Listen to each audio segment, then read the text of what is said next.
আপনি এরকম ব্যবহার করছেন কেন? তাহলে আপনি বুঝিয়ে বলবেন, আপনি কেন চিল্লাচ্ছেন? আপনি আপনি আপনি চিৎকার করছেন কেন? চিৎকার তো করতে পারবেন না। আবারও আপনি সে হাইপ তুলে কথা বলছেন।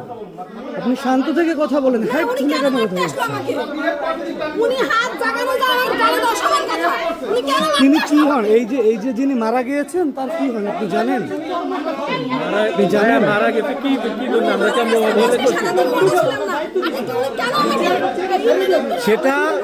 সেটা হচ্ছে আপনারা যদি এখানে চিল্লাচিল্লি করেন, এখানে যার স্বজন যারা আছেন তারা চিল্লাচিল্লি করতেছেন, মানে আপনারা যদি করেন ওয়েট সেটা আপনি কিন্তু তর্কই করছেন। আপনি তর্কই করছেন ভাই, উনি তো ওয়ার্ডে পরে আপনি